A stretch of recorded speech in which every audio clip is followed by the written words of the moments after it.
Si la iglesia es el cuerpo de Cristo, entonces la iglesia debería ser una iglesia unida. Esta semana vamos a estudiar un poquito sobre la unidad en Cristo. Así que comencemos nuestro estudio a partir de ahora.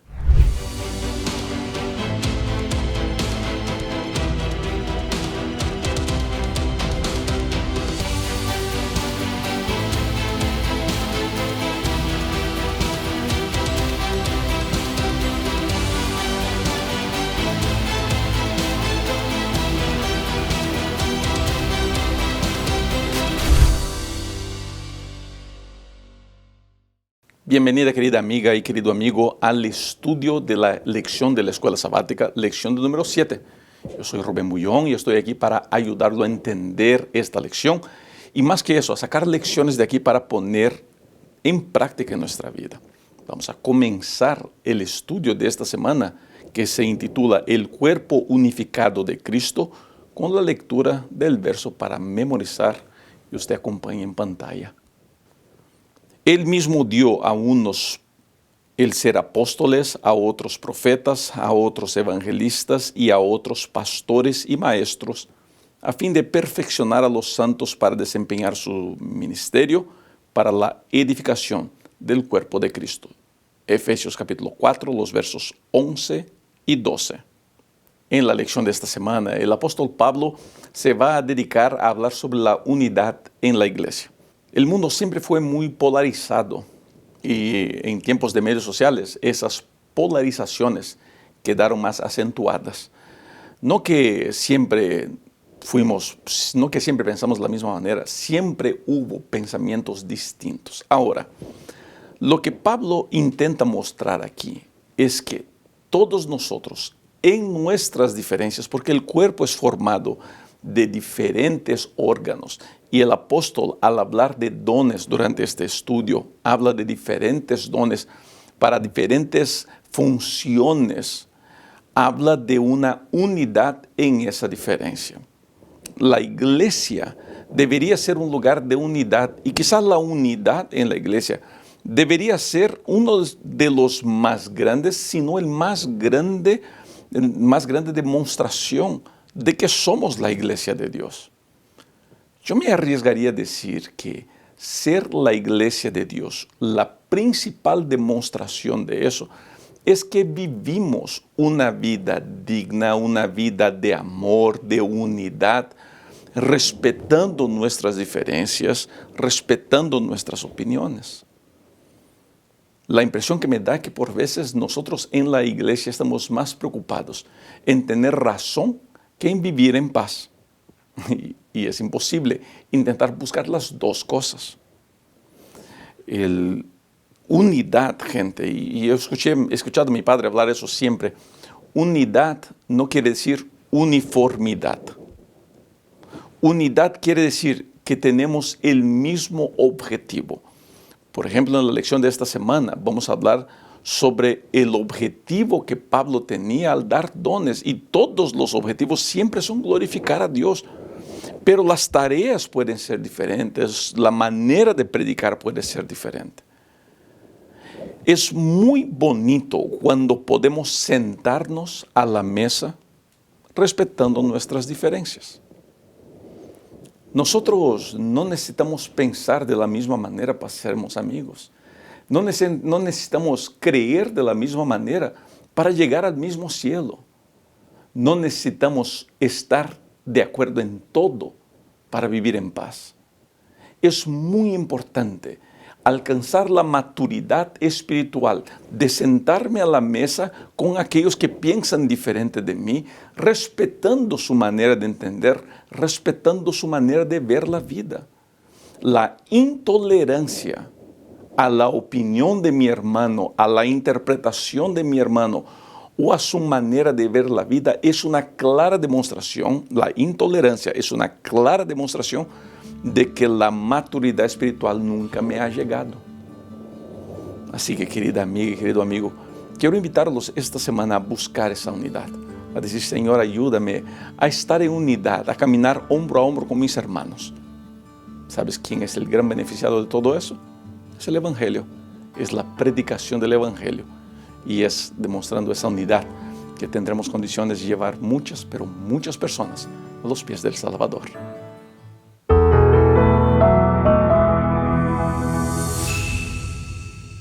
¿Cómo es posible vivir en unidad? ¿Será que es posible estar en paz en medio a la infinidable diversidad de opiniones? En el mundo religioso eso es un poco más complejo, me arriesgo a decir. Porque en el mundo religioso, por alguna razón que yo tengo alguna dificultad en entender, la gran mayoría de las personas busca querer tener razón. Frases como, mi interpretación es correcta, es así que la Biblia dice, no hay otra manera de interpretar el texto bíblico. Son frases muy peligrosas que demuestran más que todo inmadurez y quizá algo de arrogancia. Es posible vivir en unidad si entendemos conceptos bíblicos de cómo vivir en unidad. Para vivir en unidad es muy importante desarrollar 3 aspectos que el apóstol Pablo menciona. Estamos estudiando esta semana Efesios el capítulo 4 de los versos 1 a 16. No voy a leer toda la porción bíblica, pero se le recomiendo a usted que lea estos textos con cuidado en casa, porque de esta manera usted verá qué es lo que dice la palabra de Dios. Y en la Biblia encontramos 3 características que son vitales para tenermos unidad. Si no desarrollo esas 3 características, la unidad es prácticamente imposible. ¿Qué características son esas? Son 3: humildad, mansedumbre y paciencia. Sin esas 3 características, yo nunca lograré vivir en unidad, en armonía, ni con mis hermanos de la iglesia, ni con mis hermanas de la iglesia, ni con mi familia cercana, ni con mis colegas de trabajo. No, yo tengo que buscar desarrollar en Cristo, a través de la fe, a través de la influencia del Espíritu, humildad, mansedumbre y paciencia. Y la lección se dedica a explicar qué es lo que quiere decir estos 3 puntos. Por ejemplo, humildad. ¿Qué quiere decir humildad en el lenguaje del apóstol Pablo? Dice, considerar a los demás como superiores a usted. Eso es humildad. No es rebajarme, es considerar que yo tengo el privilegio de servir a las personas. No es que me sirvan, es que yo sirva. Humildad es estar dispuesto a permitir que el otro pase adelante de mí. Humildad es permitir que el otro pueda hablar sin que yo lo interrumpa. Humildad es aceptar que quizá mi hermano tenga razón y quizá el equivocado sea yo. Humildad. ¿Por qué muchas familias andan peleadas? Por falta de humildad. Porque nadie quiere dar el brazo a torcer, todo el mundo quiere tener la última palabra. La otra característica que el apóstol Pablo pone es la mansedumbre. ¿Qué quiere decir mansedumbre? El autor de la lección dice, la calidad de no estar demasiado impresionado por un sentido de la propia importancia. Mansedumbre es no pensar demasiado de mí. Una cosa es querer servir a mi hermano y otra cosa es no pensar demasiado de mí. Oh, mira qué humilde que yo soy porque yo siempre sirvo. ¿Se da cuenta de eso? Mansedumbre es no crear demasiados conceptos sobre mi persona. Gente, por veces algunos pueden pensar que eso va en contra de las predicaciones de autoestima. Y no es así. Es el servir a los demás que me ayuda a recordar quién soy yo de verdad. Humildad es mi deseo de servir a mi prójimo. Mansedumbre es mi capacidad de entender que el servir es bueno, es algo que quisiéramos hacer, que servir es algo bueno para el desarrollo del ser humano. Humildad, mansedumbre. Y por último, la tercera característica que yo creo que entiendo aquí en la lectura del apóstol Pablo es la paciencia. ¿Qué quiere decir paciencia? Podemos comparar la palabra paciencia con la palabra tolerancia, según el autor de la lección. Y él dice, es ser capaz de soportar la provocación o las pruebas. Es la capacidad de aceptar que me ataque. Es la capacidad de aceptar que estén en desacuerdo de mí o que cuestionen mi manera de ser. Paciencia es la capacidad de aceptar que no todos mis hermanos a mi alrededor están maduros para vivir la vida cristiana y aceptarlos de esa manera. Pastor, yo no tengo condiciones de aguantar a esa gente, así que me voy a alejar. Escucho mucho eso. Pastor, voy a dejar de ir a la iglesia porque no puedo encontrar, no tengo paciencia con esa gente. Es una gente muy criticona, muy peleona. Está bien, es una manera de ver la vida, pero eso demuestra claramente de que te falta esta tercera columna, la columna de la paciencia. Para crecermos en unidad del Espíritu es muy importante desarrollarnos estas tres columnas. ¿Qué columnas son esas? Humildad, mansedumbre y paciencia.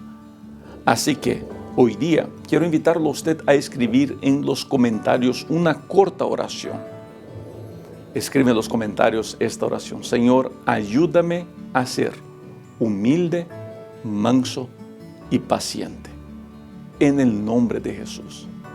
Al escribir eso en los comentarios, usted lo hará como si fuera una oración. Y yo estoy seguro que Dios atenderá su oración.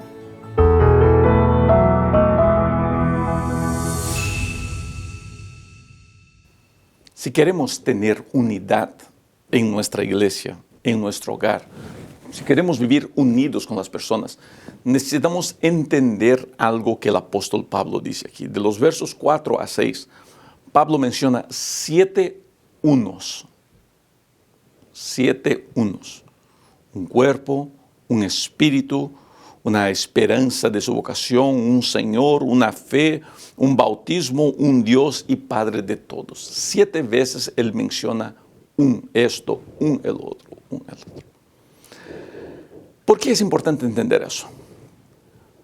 Porque cuando yo entiendo que yo tengo que entender qué representan estos 7.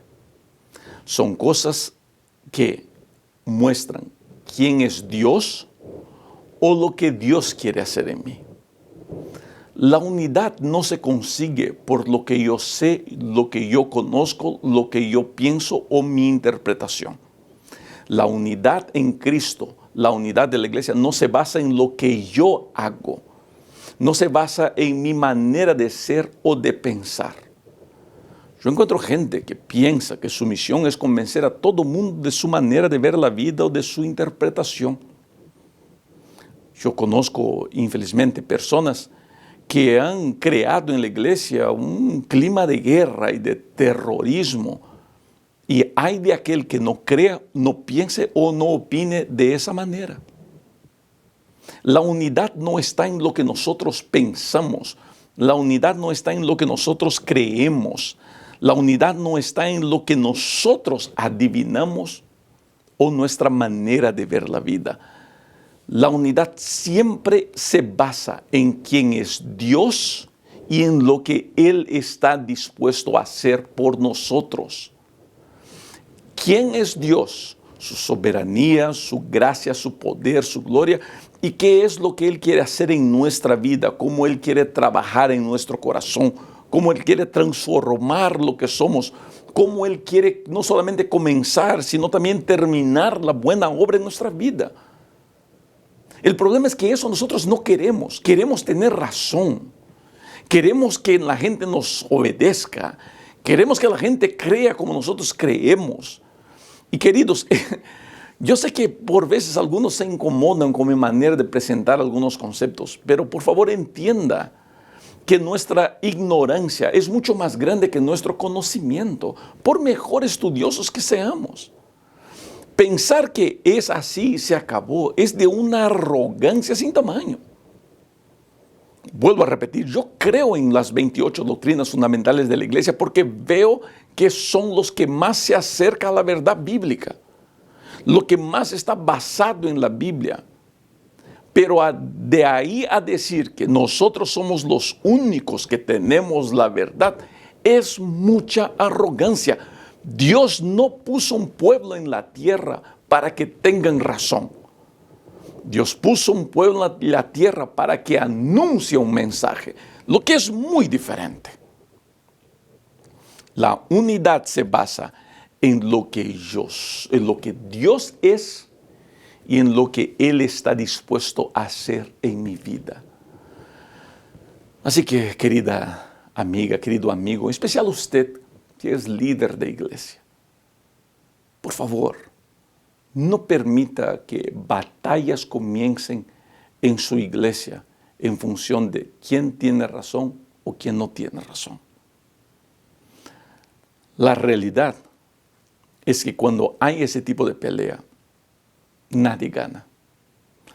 Estos días alguien me escribió en los comentarios diciendo: pastor, le desafío a un debate en vivo, a ver quién tiene razón. Cuando yo leo mensajes como eso, a mí me da risa, porque yo creo que la persona no tiene idea de lo que está diciendo. No tiene idea de lo infantil que suena un desafío como ese. A ver quién tiene razón. ¿Usted cree que sabe más de Biblia que yo? Pues probablemente sepa. Yo no tengo ninguna duda en aceptar de que yo no conozco mucho. Yo estudio, yo leo, a 26 años soy pastor. Tengo algo de conocimiento. Pero no tengo la arrogancia o la ilusión de pensar que yo soy el que más sabe de Biblia. Es posible que usted, hermano, es posible que usted, hermana, conozca de profecías de Biblia mucho más que un servidor. No hay problema en eso. Ahora, meterme a un debate para probar quién tiene razón y quién no tiene razón es de una infantilidad. Y la Biblia nunca nos ha pedido eso, porque nuestra unidad no está en que yo tenga razón o que usted tenga razón. Nuestra unidad está en Cristo, en lo que Él es y en lo que Él hace por mí. Así que te invito hoy día a decir: Señor, obra en mí, trabaja en mí y ayúdame a estar cada día más cerca de ti.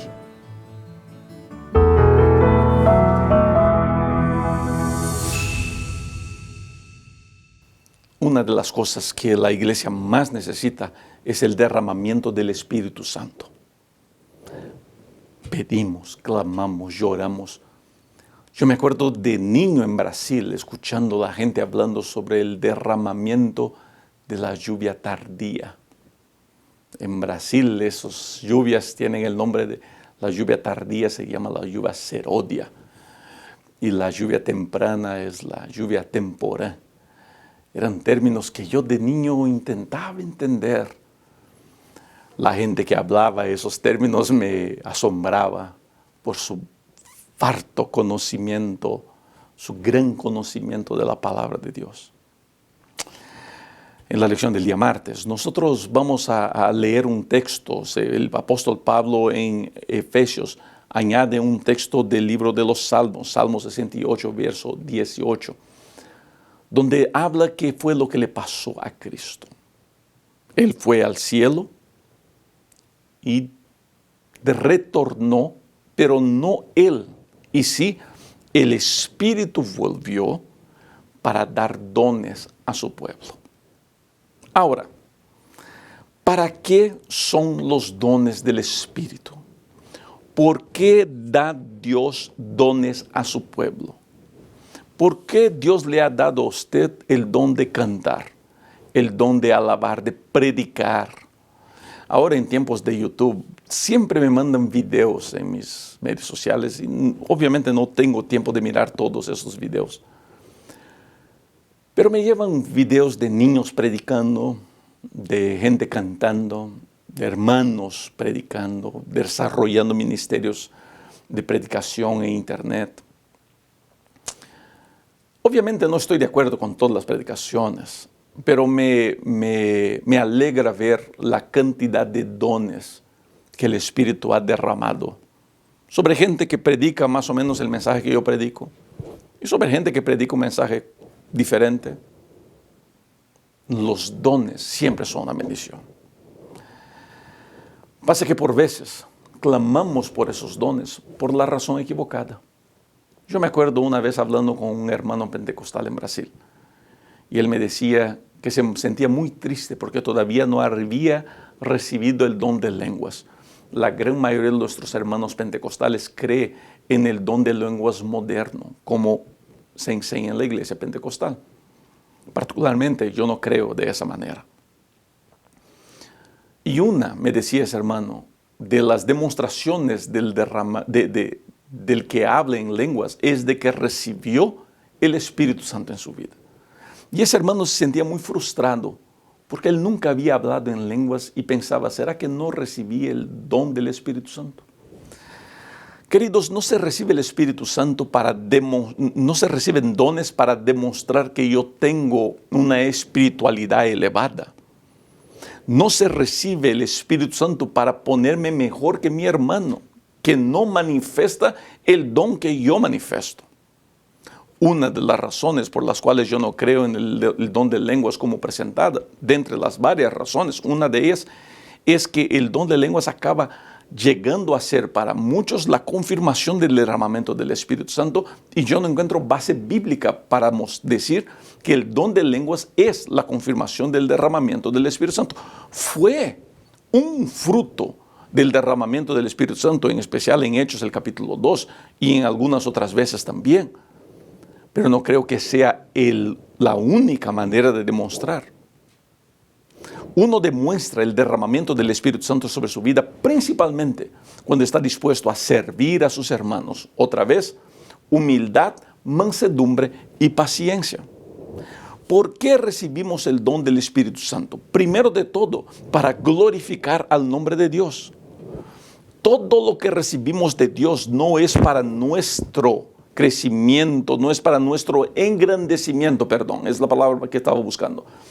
Todo lo que recibimos de Dios no es para nuestro engrandecimiento. Lo que recibimos de Dios es para la gloria de Dios, es para glorificar el nombre de Dios. Lo que recibimos del Espíritu es para compartir nuestra fe.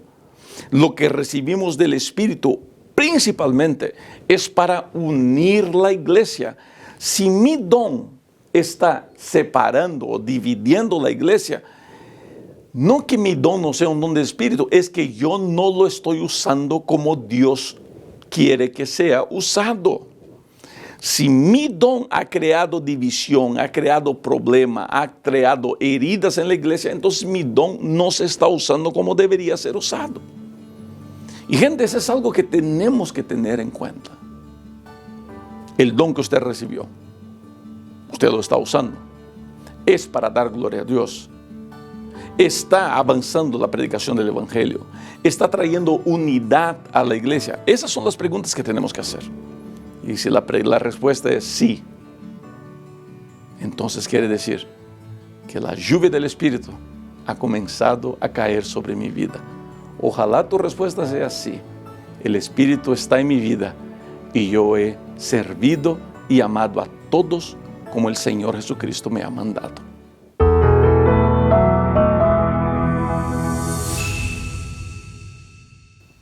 El apóstol Pablo encuentra dones específicos presentados a los efesios. ¿Qué dones son esos? Bueno, son los dones de apóstol, profeta, evangelista y pastores y maestros. En griego, la estructura de la frase, dice el autor de la lección, sugiere que pastores y maestros están en un solo grupo. Estos 4 dones son presentados aquí. Ahora, y aquí está la pregunta. ¿Por qué se dan esos dones? ¿Por qué se dan esos dones? ¿Por qué el Espíritu reparte dones tan importantes? La respuesta, gente, no es para que tengamos razón o para que seamos la iglesia verdadera. o para que seamos el pueblo elegido de Dios. Es muy común en la religiosidad encontrar gente que piensa que por la mucha cantidad de dones o por la fuerza de su predicación, ellos son ungidos de Dios y tienen una misión especial. No. Los dones, recuerde siempre eso, están para exaltar y glorificar al nombre de Dios. Dones no son para exaltar al hombre, dones son para exaltar a Dios. Y cuando el hombre piensa, y cuando digo el hombre, la mujer, cuando el ser humano piensa de que él es gran cosa, de que él sí puede, de que su mensaje es poderoso, porque yo tengo muchos views, porque yo tengo muchos seguidores, cuando él piensa que eso es por su obra, por su labor, por su trabajo, no tiene idea de cuán confundido y cuán perdido está en relación a eso. Querido amigo, querida amiga, por favor entienda bien esto. Todo lo que recibimos de Dios es para glorificar a Dios, nada es para nosotros. Ahora, un cuidado se presenta aquí. Es el cuidado de saber identificar quiénes son estos. Hoy día, en el mundo que vivimos, es muy común encontrar personas que dicen que tienen dicho don solamente para sacar ventaja o sacar provecho de la gente. Conozco varios que se presentan con aire de santidad y por detrás lo único que hacen es estafar, es mentir, es sacar provecho de la buena fe de las personas. Hay que tener mucho cuidado. Estos días estaba hablando a los líderes. Hay que tener mucho cuidado a quién le damos los púlpitos de nuestras iglesias. Estos días me llamó la atención, ¿no? Cómo reaccionaron algunas personas en relación a las cosas que yo digo aquí en mi canal. Pero yo, Rubén, tengo el gusto y el honor de ser pastor de la Iglesia Adventista del Séptimo Día. Soy director ministerial de la asociación donde trabajo, director ministerial asociado aquí en esta asociación. Coordino a los pastores, tanto de la obra americana cuanto de la obra hispana. Mayormente lidio con los pastores de la obra hispana. ¿Por qué te digo eso? Porque todo mundo, ¿quién quiere de hablar así? No, que el pastor Rubén no pudiera predicar. Pues tienen el derecho de pensar eso. Pero bajo nuestra iglesia, pues gracias a Dios, mi reputación, mi manera de ser es irreprensible. Me puedo sentar a la mesa del líder de nuestra asociación, de nuestro presidente. Que yo, de paso, antes de entrar a grabar, estaba sentado con él comiendo unas galletas y hablando un poco. Tengo el gusto de poder descansar seguro de que mi predicación es bíblica, es fundamentada en la palabra. Si se ha dado cuenta, no que yo sea contra Elena de White, nada de eso, por lo contrario, yo la uso, sus materiales, puede ver libros de ella aquí en el escenario. La gran mayoría de estos libros son míos. Pero he enfocado que mi predicación sea siempre bíblica, sin exageros. ¿Por qué te digo eso? Porque hay mucha gente que hoy día se presenta como predicador, se presenta como evangelista, como pues, pastor virtual, qué sé yo, ¿no? Se inventan sus nombres, intentando sacar provecho y ganar espacio en los púlpitos y creando más problemas que trayendo bendiciones. Y yo siempre le digo a los hermanos que usen esta regla, si el predicador al salir deja la iglesia dividida, claramente esta predicación no vino de Dios. No hay predicación de Dios que deje una iglesia dividida. Tenemos que tener mucho cuidado con eso. Tenemos que tener mucho cuidado. Antes de entrar a grabar, estaba en mi oficina, y aquí estoy grabando en los estudios que tenemos en la Asociación de Illinois, y llegó un hermano Dice, pastor, estaba buscando hablar con tesorería. Y me dice, pastor, quiero hacerle una pregunta. Me recomendaron a fulano de tal a predicar en nuestra iglesia. ¿Qué me puede decir? Bueno, mi deber es investigar y ver quién es fulano de tal. Y la gran mayoría de las veces las recomendaciones que recibimos son de gente linda, de buenos hermanos laicos que hacen un lindo trabajo en la predicación del Evangelio. Pero una que otra vez llega la recomendación de alguien que no debería tener lugar en nuestros púlpitos. Tenemos que proteger los púlpitos de la iglesia. Dios ha dado dones específicos a la gente. Y tenemos que tener cuidado con quien llega a usar este lugar sagrado. Es muy importante, querido líder, que usted confíe en especial en su pastor. La recomendación que yo le doy a todos mis líderes laicos aquí de la asociación es, ¿tienen duda? Consulten a su pastor. Con los pastores que he trabajado, a los pastores que he visitado, a los países que he llegado, he tenido el gusto de ver que esos pastores son hombres de Dios, dedicados y entregados a la predicación del Evangelio. Estuve en México al comienzo de este año y pude visitar ahí algunos pastores y pude ver a esos hombres dedicados y entregados, ¿sabes? Sus esposas. Yo me acuerdo de un lugar que llegamos y todo el mundo sentado y yo vi una señora caminando de un lado al otro cuidando de todos y le pregunto al pastor, ¿y su esposa, pastor? Es esa señora, una hermana dedicada, comprometida, haciendo unas empanaditas, haciendo comida, cuidando a todo. Hombres de Dios. Si que tiene duda en quién va a predicar en su púlpito, consulte a su pastor. Yo tengo seguro de que su pastor, juntamente con la asociación donde usted vive, le van a ayudar y le van a orientar para proteger bien el rebaño, el pueblo de Dios.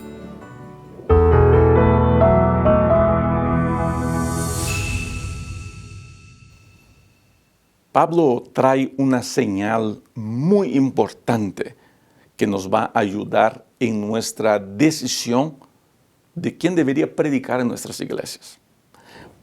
Pastor, ¿por qué está hablando tanto de eso en esta lección? Y en la lección del día miércoles mencioné muy poco cómo la iglesia acabó aceptando el don profético de Ellen G. White porque está presentado ahí, ¿no? ¿Por qué estoy mencionando esto? Porque tristemente he tenido el trabajo de llegar a lugares donde pasaron predicadores que claramente no están bajo el Espíritu Santo. ¿Y cuál es la característica de estos predicadores? No solamente predicadores, de estos hermanos por veces. Por veces son líderes de sus iglesias locales.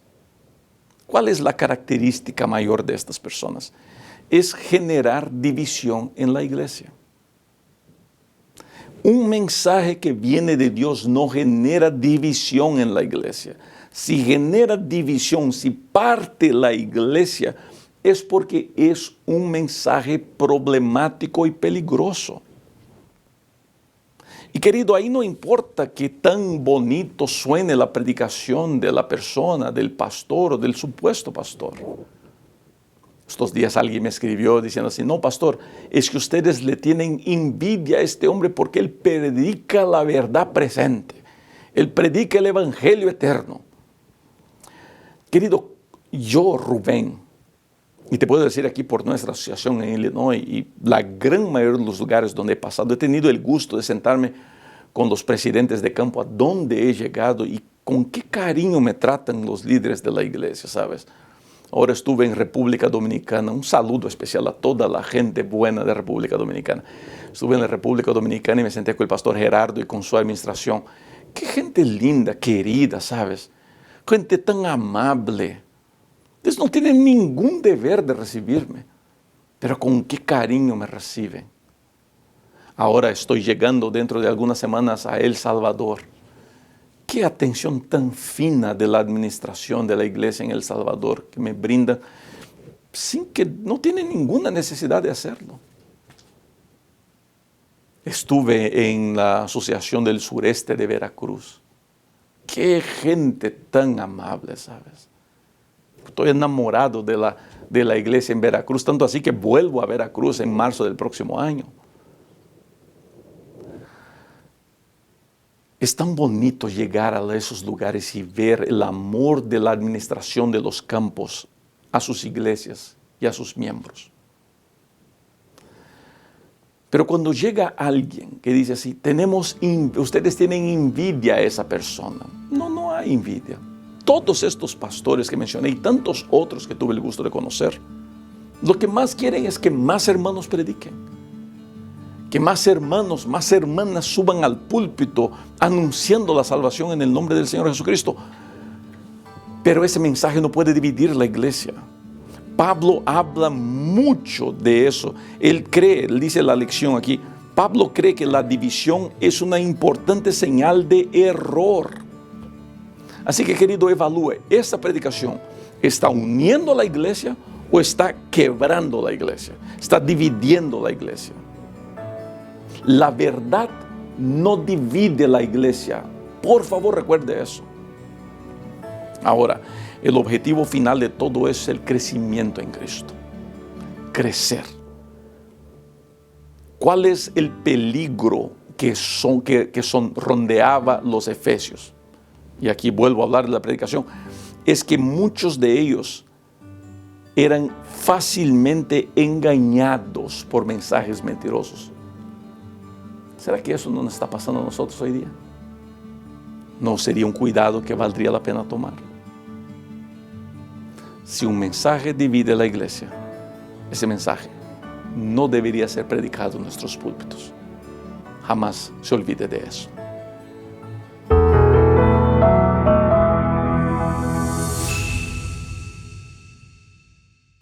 Una de las más grandes demostraciones de que el Espíritu Santo está con nosotros es la unión y la unidad. La unidad es fruto del Espíritu Santo. Ahí vuelvo a hablar una vez más sobre malos predicadores en nuestros púlpitos. ¿Cuál es el peligro? El peligro es que hay muchos hermanos nuevos en la fe, neófitos, como dice la Biblia, que acaban siendo llevados por vientos de doctrinas, acaban siendo llevados por mensajes mentirosos, acaban siendo iludidos por personas, que su único objetivo es sacar provecho de todo eso. Por eso yo, Rubén, tengo varias preocupaciones con ministerios independientes que quieren llegar a las iglesias. Porque al fin, siempre andan pidiendo ofrenda. Y la estrategia es muy interesante. Estos días estaba en Texas, hace varios años, y predicaba un ministerio independiente en una iglesia americana donde estaba. Y querían pedir una ofrenda para ayudar a su ministerio. Tenían un muy bonito propósito, que era construir iglesias y todo lo demás. Pero la manera como lo hacen es minando la confianza de la iglesia en la institución. Diciendo, sí, la asociación, la división, no tienen condiciones de moverse tan rápido como nosotros. Así que si usted puede dar la ofrenda a nuestro ministerio, le aseguramos que va a llegar allá. ¿Cómo que le aseguramos que va a llegar allá? Y lo que él quiere decir es, yo no sé si usted da su ofrenda a la asociación, si va a llegar la ofrenda. No, va a llegar. Es mucho más seguro confiar en la asociación, en la unión, en la división, en la conferencia general, que en un ministerio independiente. Es mucho más seguro. ¿Por qué? Porque hay varias leyes y reglas que tienen que ser respetadas en una institución para que la ofrenda dada pueda alcanzar su objetivo final. Por eso es muy importante cuidar con nuestras iglesias. Querido amigo, querida amiga, tenga cuidado con quien está en el púlpito. El daño que estas personas pueden hacer a las iglesias es gigantesco. Gigantesco. Y reparar eso después es muy difícil. Una señal del Espíritu es la unidad que existe en todos nosotros. Permita que el Espíritu llegue a su vida y que esa unidad en su iglesia florezca y de esa manera anuncia a todo el vecindario que el Espíritu está en esa iglesia. Gracias, queridos amigos, por haber llegado hasta aquí. De verdad, siempre un gusto tener su participación. Espero que se suscriba a nuestro canal, marque que le gustó el video. Todos esos detallecitos que le toman 30 segundos nos ayudan un montón. ¿Está bien? Cuídese mucho. Nos vemos para los próximos videos. Chao.